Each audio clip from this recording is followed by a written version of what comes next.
Hi, everybody. Welcome to tonight's presentation. This was billed as Visualize a New World, and I've changed the name of this series. It's going to be Reveal the Future. So we hope that what we are doing in these visualizations is revealing the future that we can see in our lifetimes. Backstage, we were just having a little conversation about some pretty nefarious stuff that's going on around the world. But before we get into that, I'd just like to give everybody a chance to say hello and, um, plug their channel and all of that stuff. And welcome, everybody. Thank you for being with me. Let's start with Gerald. Gerald, how are you?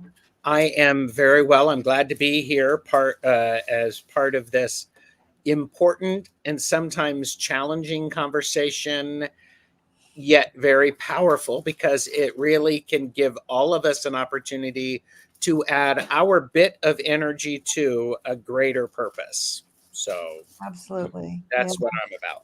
Oh, that's great. And Michelle Marie, welcome to my channel. It's very nice to see you. Um, what's going on for you? Oh, well, thank you so much for having me on. It's an absolute honor. I am a Vedic and Western astrologer as well as a Tarot and Oracle card reader, and I use my practice to just spread as much light as possible in a darkening world, what we call Kali Yuga. So Yes, yes. this taps right into my practice and what I'm trying to do just for the collective as a whole, because we need a lot of light in We do. in these times. So, and I'm an American like you guys, so the last few years have been more difficult than the normal. Yeah. So And not to scare everybody, but just how long does the Kali Yuga last? 400 and about around 440,000 years, and we're about 5,000 into it. So we're at the dawning of the Kali Yuga.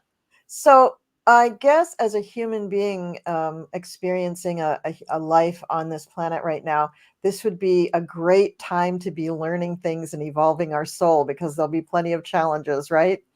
Yes, defense against the dark arts for sure. Yeah. Yeah. Oh boy, that's great. Well, thank you. Thank you for being here. And Sylvia, please go ahead and plug your channel. And also welcome to you. It's the first time for you on my channel. So I'm very Yeah, happy to have you. thank you, thank you. My name's Sylvia, Colorful Foresight. It's basically just me talking about intuition because the thing is, everybody has intuition. So the reason why the focus is on that, because heading into AI and we're heading into this and that, very important to be in tune, very in tune, not for the special few, not even for the psychic people. It's all the same, but psychic maybe is in their family line or their life path, or they worked at it. But by nature, everybody intuitive. So it's very important to focus on that. So I do a lot of like fun videos. I do political, but very little. I do current event and different topics where we're just learning about intuition stuff. So that's my theme, kind of like we all are already. So don't even try be. We are. It's just a matter of you being aware of it. So thank you for inviting me. I'm very excited about this Yeah, visualization. thank you for. No, I was saying very important to visualize. It's not just about, oh, let's visualize. It's really to see what is possible, you know, and things like that. Could we see the reality check of things? So let's see what else there for us to focus on. Yeah, Yeah. absolutely. So while we were backstage, Michelle Marie brought up this organization that I was not aware of, but I've pulled it up on my screen here. Pretty frightening. Um, Michelle Marie, you want to just go ahead and just give us the thumbnail of what this thing is? Yeah, no problem. So basically, all of the major autocratic Hello? nations with the. Can you hear me? Yes. Okay, good. Sorry, I just cut out for a second. Yeah, So all I of the can hear you. major. Great, thank you. So all of Oh, the major. Oh, okay. All of the major autocratic nations have basically teamed up. They're the ones with the largest populations to form an organization called BRICS. And it is an intergovernmental organization comprising of Brazil, Russia, India, China, South Africa, Egypt, Ethiopia, Iran, and the United Arab Emirates. And they're taking on more countries as we speak. They own 23% of the world GDP and over 60% of the world's population. Just to give you guys an example, America has 4% of the world's population, and we're 26% of the GDP. So that should tell you how well run these countries are compared to how we're running our country. So it's a little frightening, and their whole goal is to take out the West, to take out democracy, and they're going for Europe, they're going for Australia, they're going for America. So Yeah. and you can look them up on YouTube. They have summits and everything. Oh my God. Yeah. Very frightening. And what I had mentioned also backstage is that, you know, an organization with that kind of agenda, you got to know that they love any war anywhere in the world, because that kind of upset and chaos makes that country ripe for being taken over. Even in the United States, just even small municipality skirmishes or state skirmishes, you know, are an opportunity for them to get a toehold and to get their people in there. And I don't want to sound like a conspiracy theorist, although I have loved me a couple of conspiracy theories, I gotta say. But this organization just sounds like bad guys. It just sounds like a bunch of bad guys. Like, I just don't want to see them succeed at all. And one of the reasons that I'm doing this show is to gather together light workers such as yourself and to pool our energetic resources, to pool our intellectual resources, and to pull in the audience so that we can focus our energy towards the light and towards bringing more people to the light, to helping more people feel powerful, and using that energy, using that desire to be light workers, to be the good in the world, to make effective change. And so tonight's topic is going to be war. And what I'd like to really focus on are the ideas of what would the world look like without war.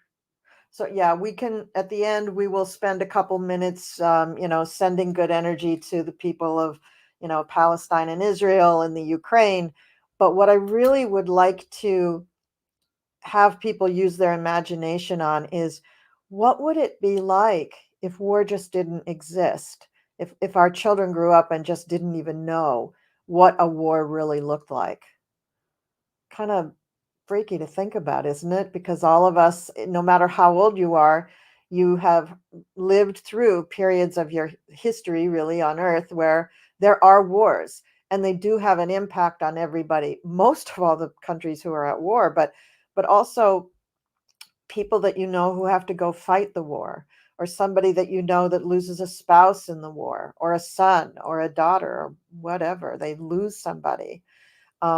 So I hope you're ready to talk about this. What I'd like to do is go around the circle again and have each of you describe what you would hope for or what you think it would be like if we didn't have war. And you don't have to, you know, cover everything, you know, of course, but just the couple of things that come to mind. What comes to mind for you?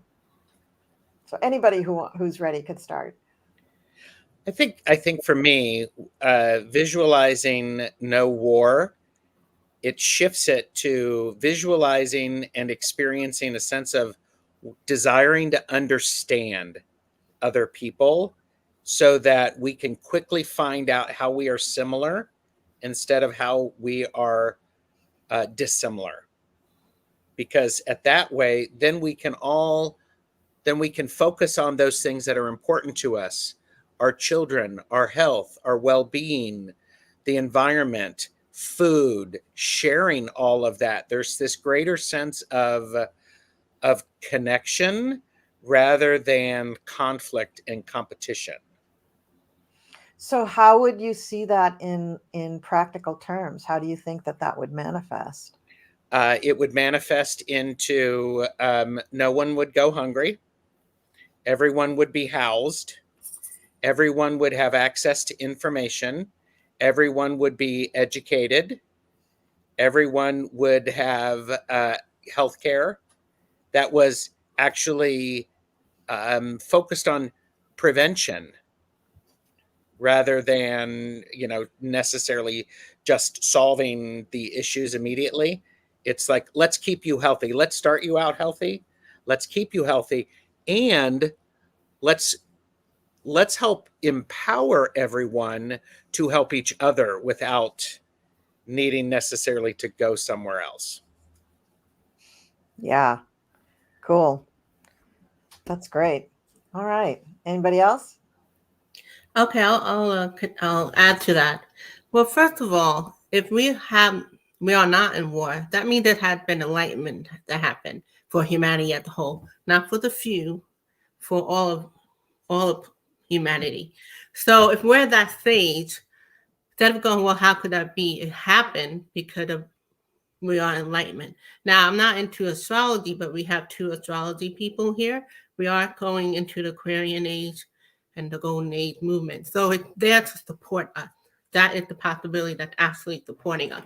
So that's scientific. So because we are enlightenment, we're thinking a certain way. We don't think, we see our shadows or not, our shadowy aspect and our more elevated aspect, but we don't have that judgment thing going on. We see it in a different way. So, we're in this box right here, but as you grow, you're looking at the same thing, but the box, as you continue to grow, you're looking at the same thing, but view it differently. So that's how it is possible. That means enlightenment came in, the planetary supporting that. As Gerald said, you have housing, you have people working together. People are going to be very in tune because we know intuition is natural anyway. It's in everybody. So that means if we're in a world without war, everybody's very in tune. There's nothing, the dark who try and provide divisiveness, to try and keep people where they don't trust their intuition and all that. So the opposite of it, that people are very in tune, it's very natural, very everyday thing. And because of that, we don't get mixed up in disinformation. Or if we get mixed up, there's no like profession, even in the world of enlightenment, the universe is infinite. There's always like something else after that. But as far as humanity, that's pretty good to be up there, as in listening to intuition. Everybody had that. They're very aware of it. Enlightenment say so that's possible. And you have the planetary that's actually supporting that. Communication, very good. You probably are solution oriented. I mean, we see that right now where people try to work together by partisanship. What happened when that actually happened? You could have like a difference of opinion, but you learn how to work together. So in that world where there's no war, that means people could come up with solutions. They don't have that drama, okay? And the love vibe. I was doing a video like for my spirit guide, what the message for 2024. And they're like, just learn to love yourself. I'm like, why? Because of all the divisive nature, they like what's happening the last few years, it brought out the worst in me. So I'm seeing a lot of like increased people are separating and all that. They want to like support that energy. So this is just practical. Do things you love in 2024. Do it, whatever it is in all area, because that's gonna like kind of knock out all the negatives, so to speak. So that's what the world looked like without war. More community. There's no like-minded thing. People just kind of gel, without differences or not. So that's what I have to say so far. What do you think, Well, Colleen and Michelle? let's hear from Michelle. Well, in the Vedantic literature, they describe the age that we're living in as a one-legged cow. Cows are sacred in Hinduism and in Vedic philosophy. And so in Satyuga, which would be heaven on earth, which is what you're describing, the cow would have 4 legs, meaning everyone's in tune, everyone's on board, they know what to do. And during Satyuga, there were only about 144,000 people on earth. Now there's over 8 billion. So in Kali Yuga, And Vedantas teach that Earth is here and all of the netherworlds are down here. And the further you get down into the netherworlds, the more material your existence becomes. There's no planets there to control you. You don't have to work a whole lot. Everything's provided for you. So the further you get into the netherworlds, aka hell, which is actually quite nice, you are fully provided for. Everything's perfect. Medicine, everything's good. You get up to Earth.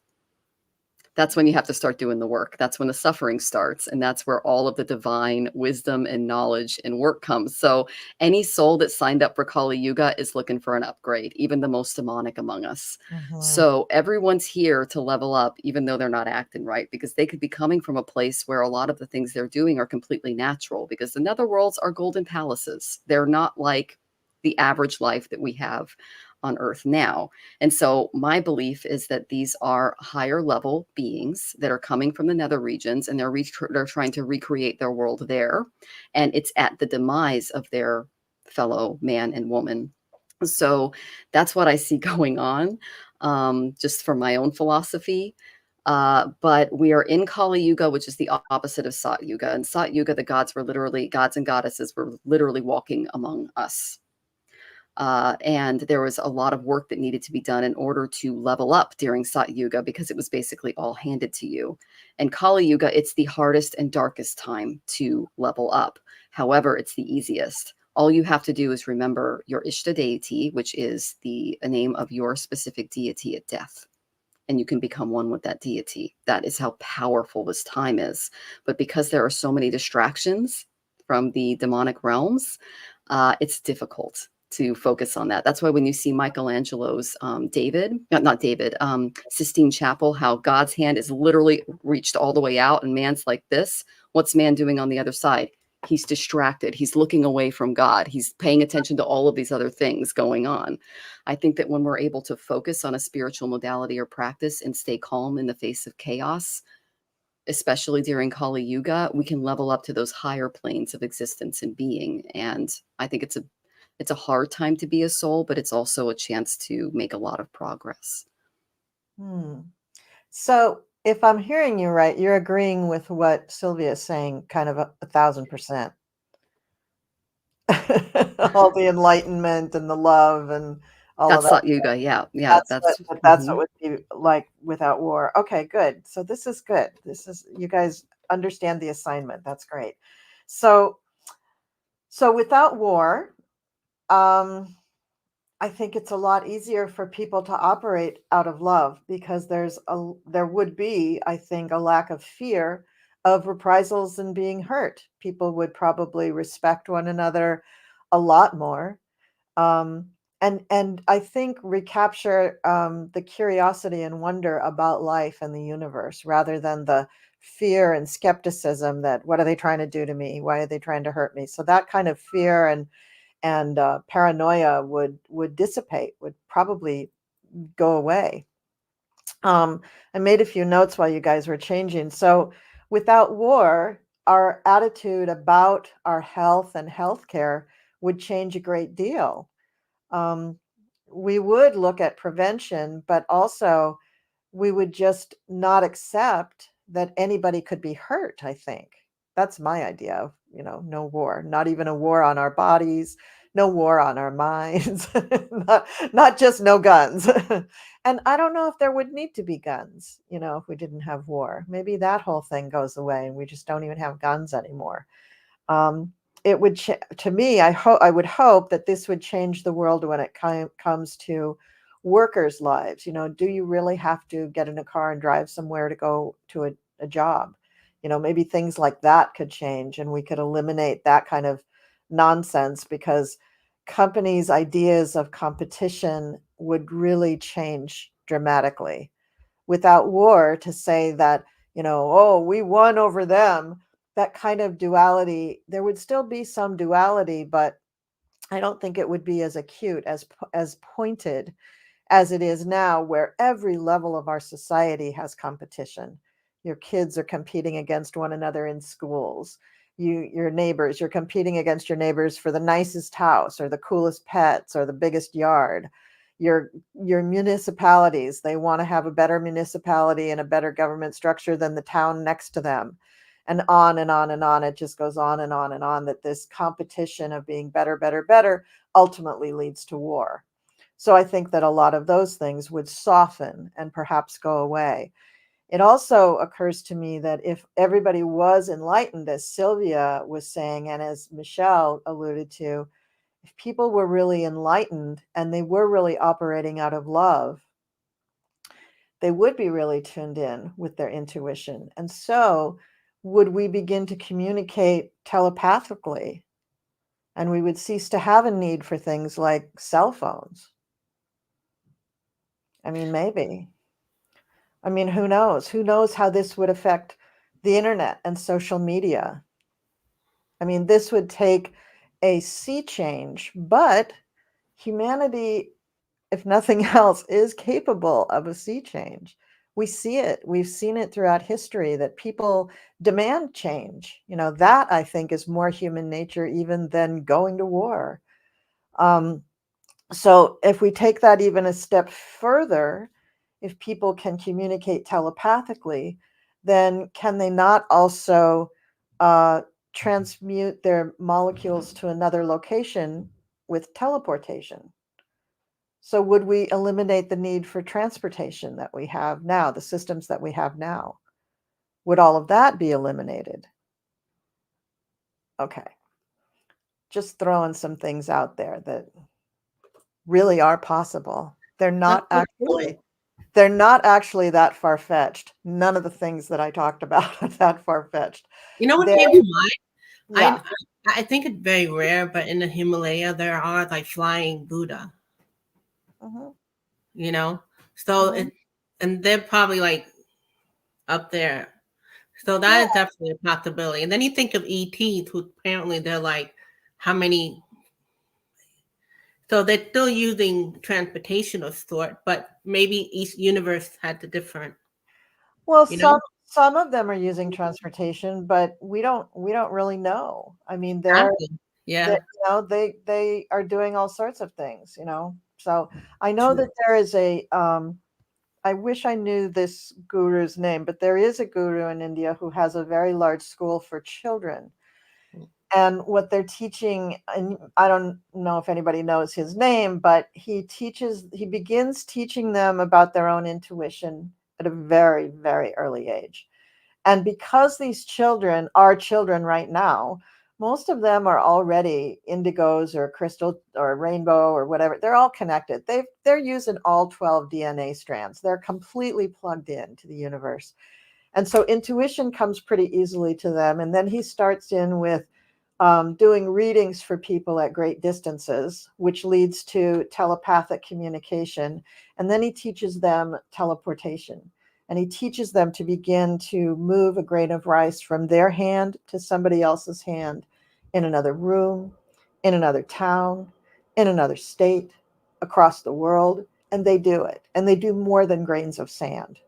So these are concepts that are entirely possible right now on our earth with our puny little brains and our stupid little DNA that's barely connected. We can do these things. So what I want to talk about in this visualization is incorporating some of those things that I just described, because I think see, if you visualize something, just no war, just the absence of war, well, what's going to be in its place? You can't, nature abhors a vacuum. You can't just say, I don't have war anymore and expect that that's just going to be cool. Yeah, for like 30 seconds, everybody's going to go, whew, glad that's over. But then human nature kicks in and we want something to fill in the blank. So let's fill in the blank with all of this cool stuff. You up for it? Okay. All right. Okay. All right. So I'd like everybody in the chat and here online, I'd like everybody to just begin to breathe in through their nose and blow out through your mouth. And in through your nose and out through your mouth. Okay, so just let that kind of settle in. And if you have any adjustments you need to make to the way you're sitting or standing or laying down or whatever, Do that while we're doing this breathing. And now we're going to count while we breathe. I'm going to count you in to breathe for 4. I want you to hold it for 3. And we're going to release the breath for 6. So we're going to breathe in, 2, 3, 4, and hold, 2, 3, and out, 2, 3, 4, 5, 6. And breathe in, 2, 3, 4, and hold, 2, 3, and release, 2, 3, 4, 5, 6. And breathe in, 2, 3, 4, and hold, 2, 3, and exhale, 2, 3, 4, 5, 6. And just continue to breathe. You can either continue to do the measured counted breathing in your head, or you can return to your normal breathing. This kind of breathing in through the nose and out through the mouth is a signal to the body to relax. And we're going to continue that whole relaxation process by focusing on our feet. So just focus on your toes and your feet. And if you need to, you can wiggle your toes a little bit if you have any little bit of energy that needs to be released. But just imagine that your feet are very warm and heavy. Your feet and your toes just feel nice and warm. Everything feels real cozy down there. And your feet are heavy. And again, if you need to relax them or move them in any way, just go ahead and move those feet to where they feel the most relaxed. And then let this warmth move up to your ankles. And as you take a nice deep breath in, just allow your ankles on the exhale to just be bathed in nice, soothing, comfortable warmth.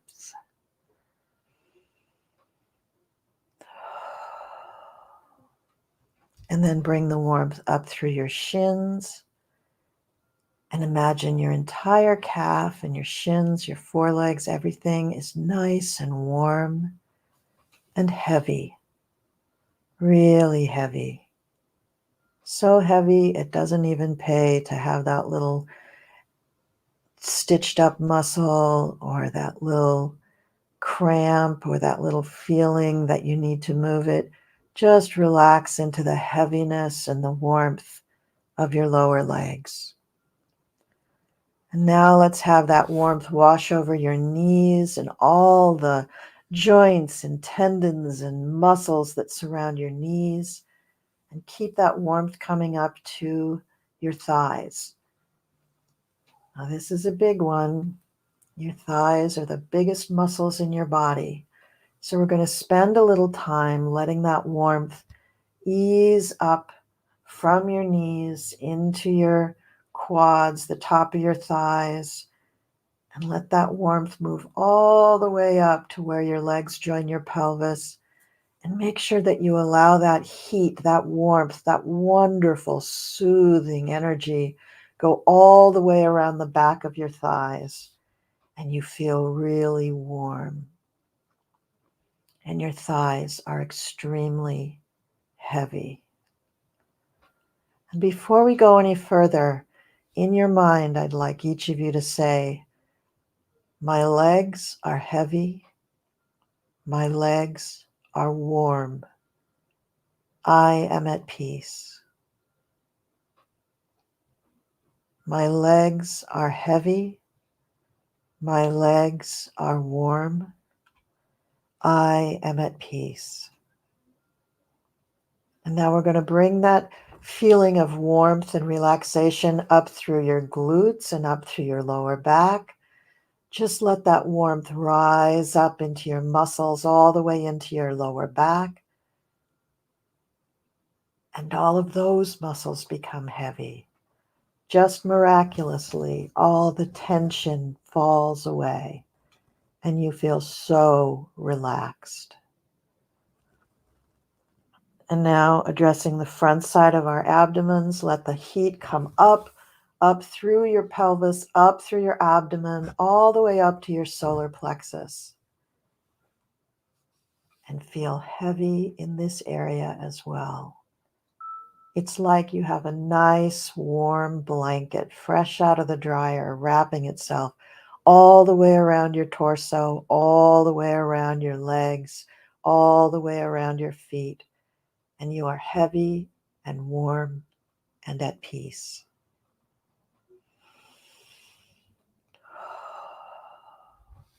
And now the heat continues up through your chest area, up from your back, all the way through the middle of your back, to your upper back, to your shoulders. It's like someone just put on a warm backpack, and you're just feeling this warmth going all the way through your torso. And your torso is heavy, so you're just sinking into your chair. Or if you're lying down, you're just sinking into the surface that you're lying on. And it feels so relaxing and so good and so peaceful. And now from your shoulders, the heat just goes down your upper arms and warms up your upper arms into your elbows and into your forearms and over your hands. Just have the heat go over the top of your hands and fingers, and then wrap around your fingertips and come on the bottom of your hands, the palms of your hands. And let that heat move back up your forearms, back up the lower part of your arms and the upper arms. So now your arms are warm and heavy and peaceful. And now in your mind, I want you to think, my body is heavy and warm. I am at peace. My body is heavy and warm. I am at peace. And now the heat moves up over your face and up to your scalp and up the back of your neck and up over the back of your scalp. Don't forget that your ears are going to get warm and your whole face is going to get warm. The muscles around your mouth are going to be warm. The muscles covering your jaw will be warm. Your cheeks and cheekbones will be warm. The muscles around your eyes are going to be warm. The muscles in your forehead are going to be warm. The muscles in your scalp will be warm. The muscles over your ears will be warm. The back of your neck will be warm. The front of your neck will be warm. And you will be warm and heavy and at peace. And now that we are feeling very, very peaceful, I'd like you to imagine that you open up whatever you get your news from. This could be a TV screen, a magazine, a newspaper. It could be talking to a friend. And you're enjoying what you're hearing. The news that you're hearing is delightful. They've given another beautiful building to support the healthcare industry, or they've dedicated another bridge so that two communities can walk across the bridge to one another. Just imagine some glorious, wonderful, beautiful, peaceful activity that is being presented to you in the form of news.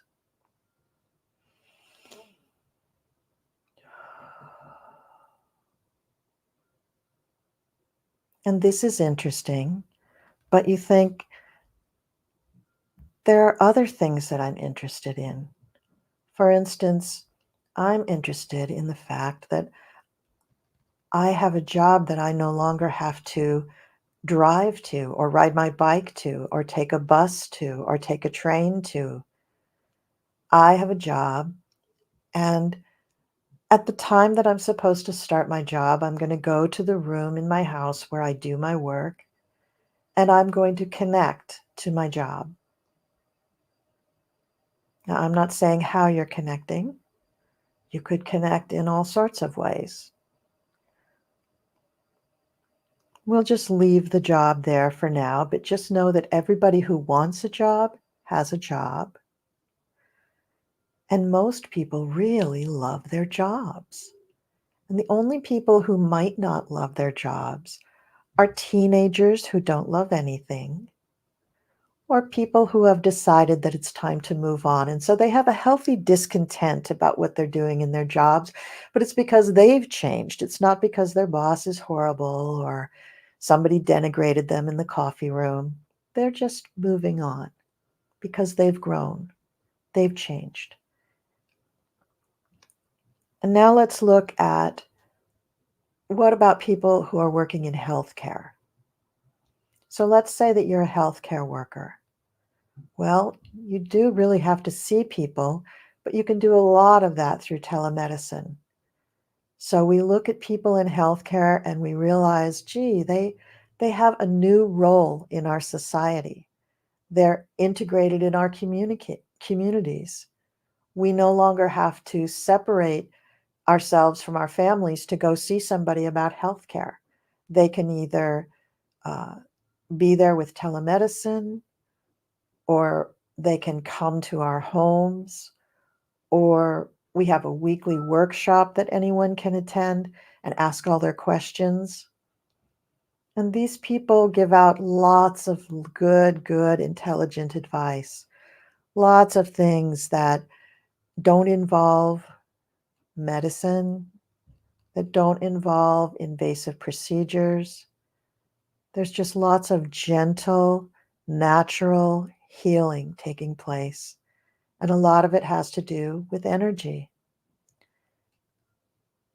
And now we look at our families and we say, well, I can do energetic healing.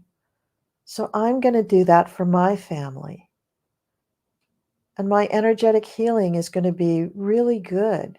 And when I need healing, somebody in my family will do it for me. So that person who is the healthcare worker, yes, they still have a job, but they do many different things. They still feel like a healer. They still feel like they're helping people. But they're not overwhelmed anymore. They feel really happy in their work, and they feel really well respected. So in this vision of our world, many communities are thriving. The idea of competition is really different than what it is now.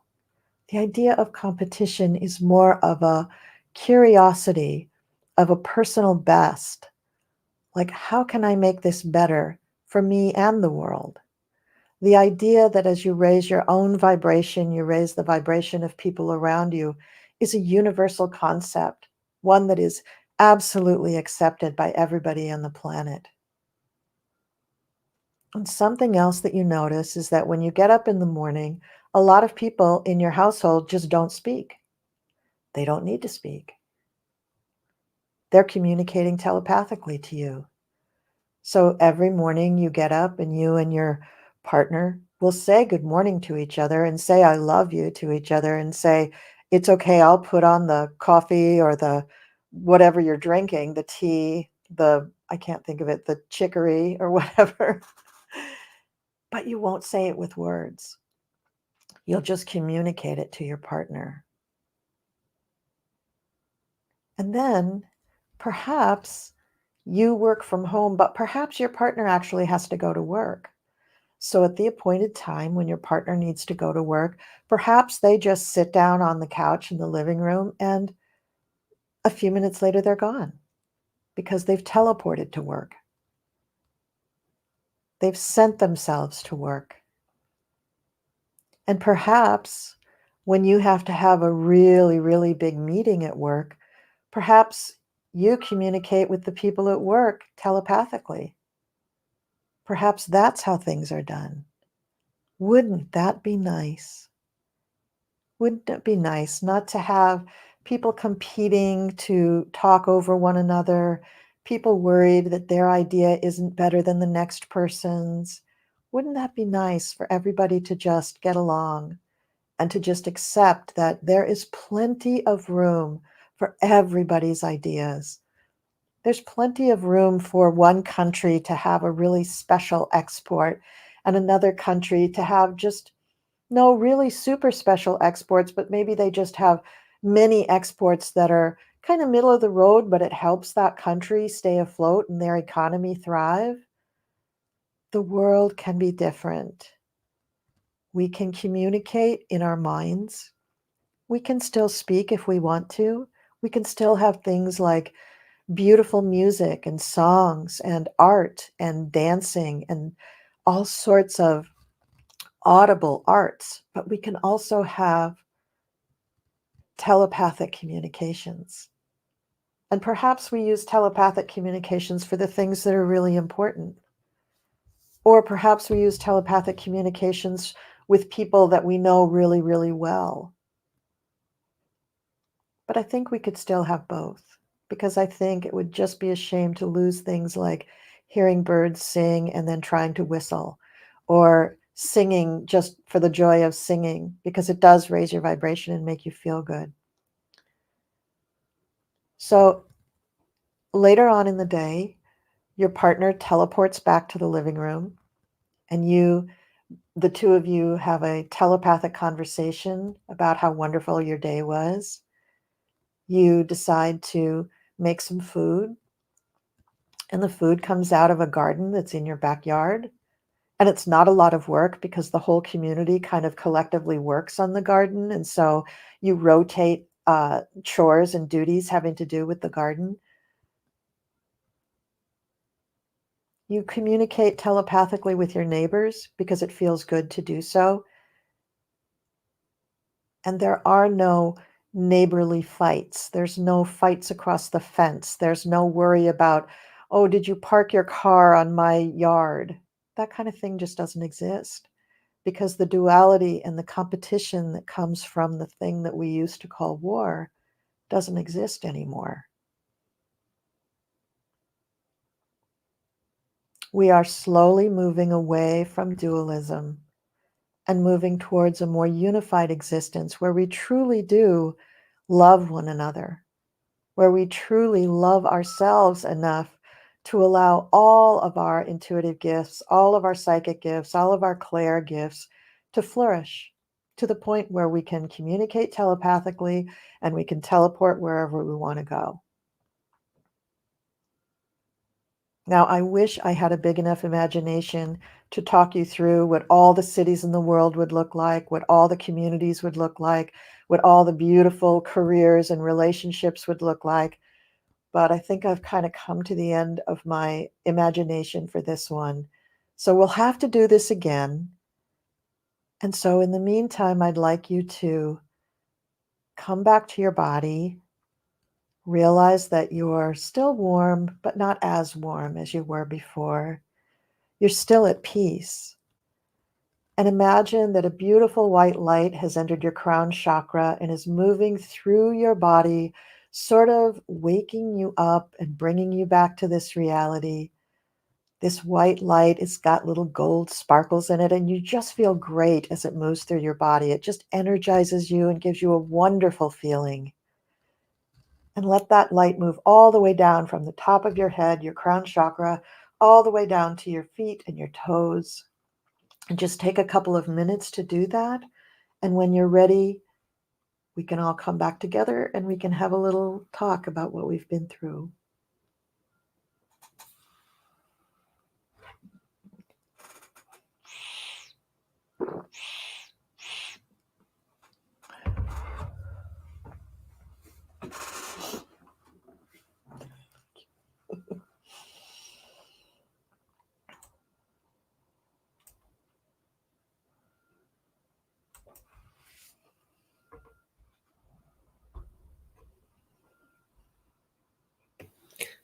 I don't want to talk too loud because everybody's still waking up. I am so like high vibe now, just from doing that, listening to your visualization, because we're tapping into that kind of energy. Wow, it's amazing. We should do this all the time, because if you allow yourself to go there, it becomes more real. You get more detail, So this was cool. Yeah, you hear about like how vibe, it just a big visualization, the So, vibe. yeah. So that's what I was feeling, all that vibe. A world without war. Mm-hmm. Yeah. Yeah. How's everybody feeling in the audience? Hey, we got some good ones. We got some nice compliments. I hope everybody enjoyed it. Yeah, everybody did the meditation too. Oh, that's cool. That's very cool. So, yeah, so here we are. So I hope that was helpful for everybody. When you put a group of people together and everybody has the same beautiful vision, it's very powerful. Very powerful. So this one, I did not send this one out to the universe quite yet. I think we need to work on this one so that we can really get a really cool vision of how we want the world to be, and then we'll send that whole thing out to the universe, because I really want this one to come true. I really want this to happen. So what are you planning to do like with your other, you're going to have different topic every time? Yeah, so it's a different topic every time. I thought poverty would be a good one, or abundance, the antithesis of poverty. Um, we'll go back to health again. We'll talk about, um, we're going to say a little blessing in a minute for Ukraine and Israel and Palestinians, but talk about, protection for people who are the victims of war, things like that. We're going to talk about the climate change, the planet, just anything that really needs it, we can talk about it. And as we talk about it and we come up with beautiful visualizations of how to counter it, I think will help. It will help. That's amazing. Holy moly.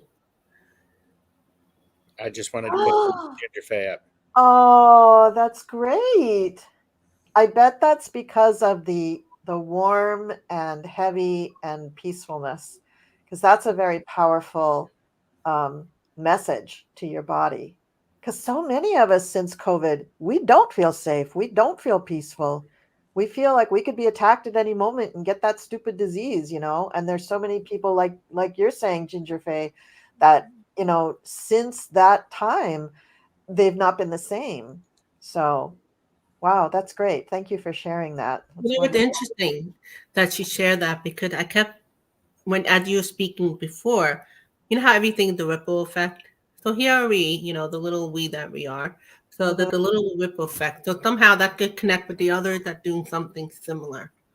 Like, so already just from this, it just did something. I mean, you have somebody who smelled orange. Hello. Yeah. Yeah, that's right. That's right.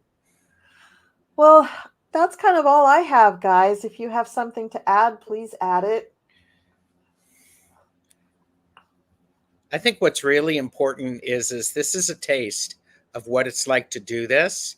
So if you've never done this before, think about what it feels like in your body and in your heart and in your energy to share this experience with other people.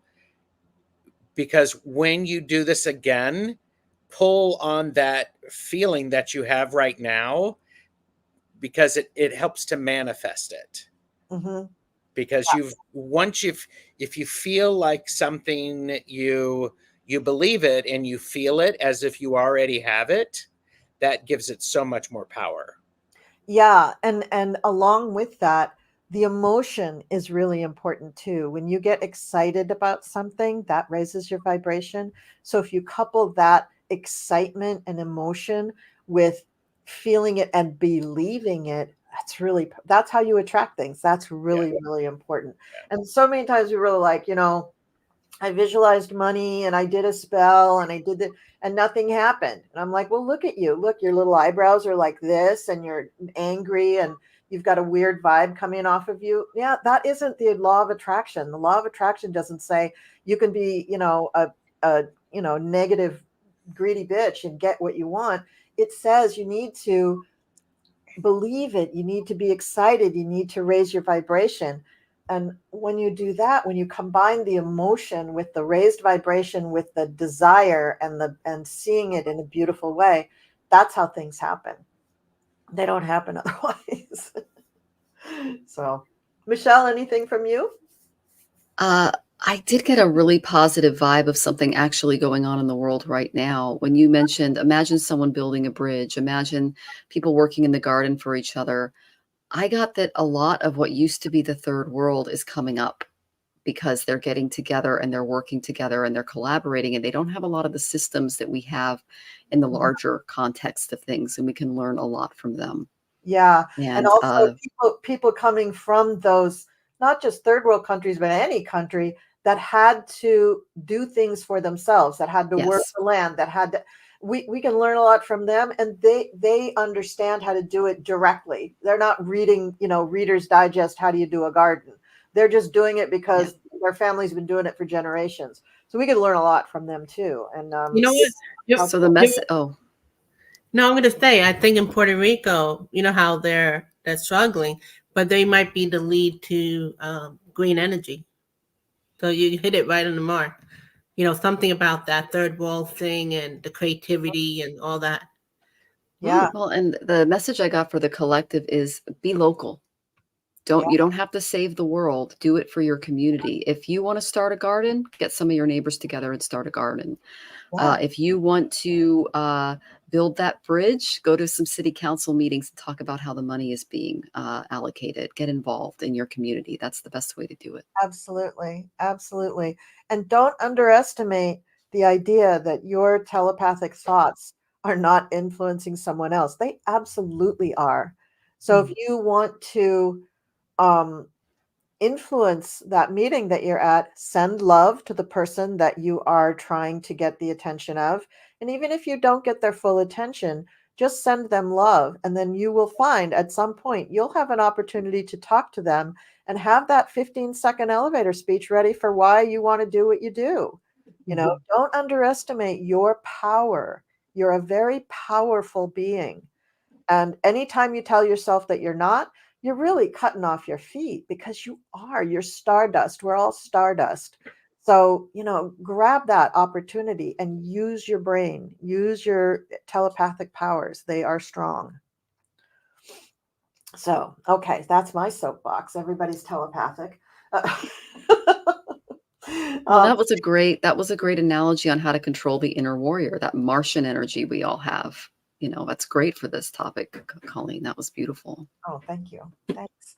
Well, thanks, everybody. Thanks, Gerald, for helping and moderating. I always appreciate that, and for being here. And Sylvia and Michelle Marie, thank you so much for being here. I'm really glad I'm glad you were here together too. You both had some really interesting things that played off one another. So that was really, really nice as well. So, yep, there's Gerald doing his thing.